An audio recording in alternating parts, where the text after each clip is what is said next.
When God is pleased with our priorities, He promises to empower, guide, enable us to enjoy His supernatural blessings. Pag natutuwa ang Diyos na tama ang prioridad mo, tama ang mga pinapahalagan mo sa buhay, pangako niya, pagpapalaan. Pangako niya. Amen? Palakpakan natin ang pag-pray this morning. Let us learn key principles about the secrets to God's blessing. Nakita niyo po ito? Sino may board sa inyo? Nakita niya? Ano nakikita niya? Ha? Yes. Sino sabing dad? Taas ang kamay. Okay. Ano pa nakikita niya? Okay. Talagang matatali ng mga taga-GNCIC. Pero, immediately, ano agad unang nakikita niya? Kung kayo malapit. Yung tuldok na napakaliit. Alam niyo sa buhay, mas madali tayong madistract ng mga maliliit na mga bagay sa buhay natin. Disappointments, pains in our lives, painful experiences, rather than what? The abundant blessings, the innumerable blessings from the hand of the Lord.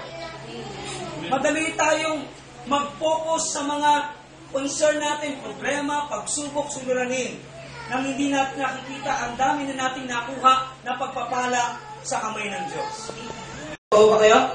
Sabi mo sa katabi mo, gising ka pa ba? Mga kapatid, we are prone to forget the innumerable blessings we receive from the hand of God.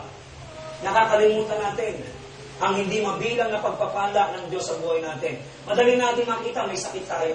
Madali natin makita may problema tayo. Madali natin makita may pangangailangan tayo. Madali natin makita disappointed tayo, discouraged tayo. Malungkot tayo. Hindi natin nakita ang iba pang maraming pagpapala na naibigay na sa atin ng Diyos. The background of the book of Haggai and all the prophecies in it were given during the time of the return of Israel from the Babylonian captivity.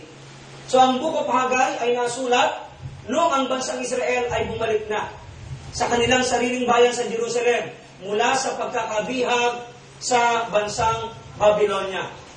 Israel had been a very strong nation. Imagine niya, napakaliit na bansa. But this nation are very strong nation because God is with them. Kasama nila ang Diyos. Amen?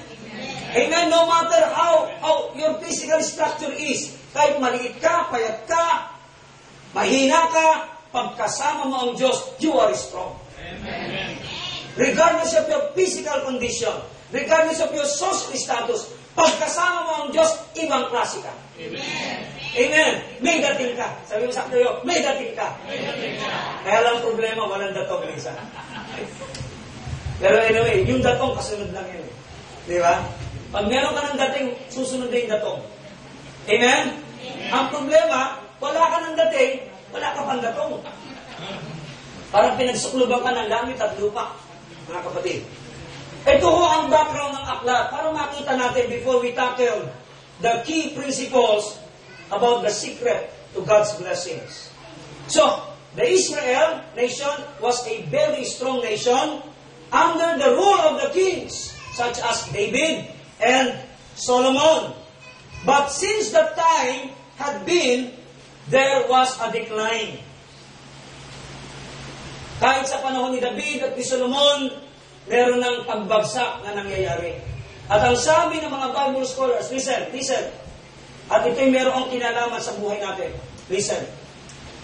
So ang Israel, the reason why they were very strong, not only because God was with them, but also they were under the strong leadership of David and Solomon.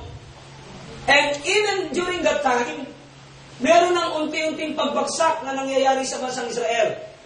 At ang sabi ng mga Bible scholars, ang kanilang pagbagsak ay nag-ugat sa kanilang hindi pagsunod sa mga kalooban ng Diyos. Ganyan din ho nangyari ngayon sa bansang Amerika. Kung bakit ang bansang Amerika, the seat of power, the dream of all who wants to dream. Ngayon, ang Amerika, pabagsak ng pabagsak. Why? Nakakalimutan nila ang Diyos na nagpala sa buhay nila. Ganon din ang pwedeng mangyari sa atin. Magtrabaho ka man na magtrabaho, magsikap ka na magsikap. Ang araw gawin mong gabi, ang gabi gawin mong araw, ang holiday gawin mong working day. Huwag ka na magpahinga. Ang pahinga mo lang ay kain at personal hygiene.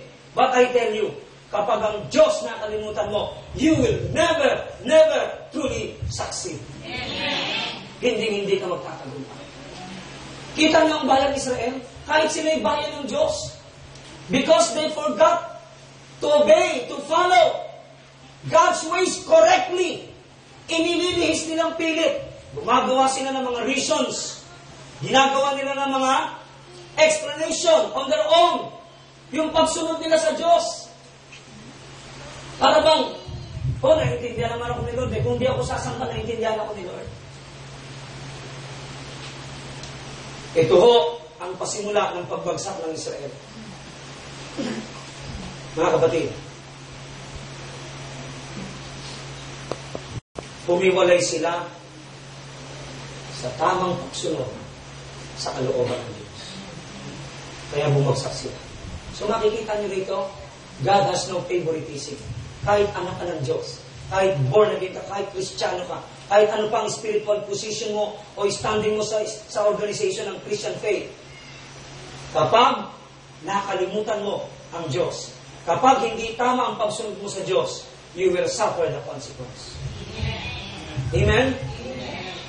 And God declared that the nation Israel was to be punished for their wickedness. You see, ang pagkalimot sa Diyos, ang hindi pagsunod sa panuntunan ng Diyos, in the eyes of God, that is wickedness. Ganit po kayo mabuti mga kapatid. Ang hindi pagsunod ng tama sa panuntunan ng Diyos, sa mata ng Diyos, yan ay kasamaan. Hindi basta simpleng kasamaan. You know why? Because Israel forgot the Lord. They departed from following the ways of God correctly, and God declared through the prophet Haggai, you will be punished. Kayo'y mapaparusahan. Ang reason is because of your wickedness. Ang hindi pagsunod sa Diyos ay kasamaan sa harapan ng Diyos. Alapakan natin ang Panginoon. Factors in life, why we miss the secrets to God's blessing. Ulitin ko po, there is no such things as magical formula to God's blessing. Only secrets to God's blessings. There are factors in life. May mga contributing factor. Bakit natin nami-miss? Why? Ang blessing, nandyan lang po yan. Ang blessing, ipinangako lang doon sa atin yan. Abot kamay lang yan. The point is, why many Christians miss the blessings of God? Okay? Why? What are these factors? Number 1, verse 4, chapter 1. Tingnan niyo po yung Bible niyo. Kapatid, it is time for you yourselves to dwell in your paneled houses. And this temple to life. One reason why we miss the secrets to God's blessing is this. Blessings are missed because we fail to put God's purpose, priorities, and plans first. Nakatayo na ang mga bahay nyo. Pero ano? Ang templo ng Diyos, nakahandusay pa rin. Nakatiwangwang pa rin. Tampulan pa rin ang mga kahihiyan. Tampulan pa rin ang mga tukso. Are you listening? Ito ang na-miss. Ito ang sinisigaw ng propeta Haggai. Ito ang sinisigaw ng Diyos sa kanila. Sa kanyang bayang Israel, sa panahon ni Haggai. You miss the real point of true blessings. The real secret of blessing. Why?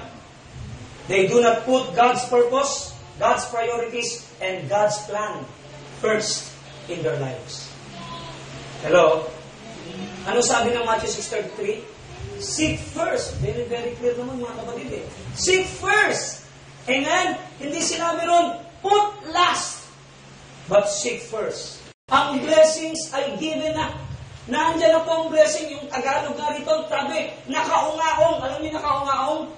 Nakaabang. Aabutin mo na lang. Hello? Kukunin mo na lang. Kaya alam bakit nagiging secret pa rin ang blessing ng Diyos sa atin? Because what? We fail to put God's purpose, God's priorities, and God's plan sa buhay natin sa unahan.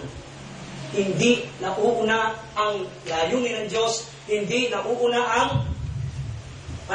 mga bagay ng Diyos, hindi nauuna ang kalooban ng Diyos sa buhay natin. Yung sa atin. Yung pang-material, yung pang-physical, yung pang-personal. Hello? Kaya kahit alam tayo ng Diyos, if we fail to put God's priorities, God's purpose, God's plan sa buhay natin, God's blessings will never be released in your life.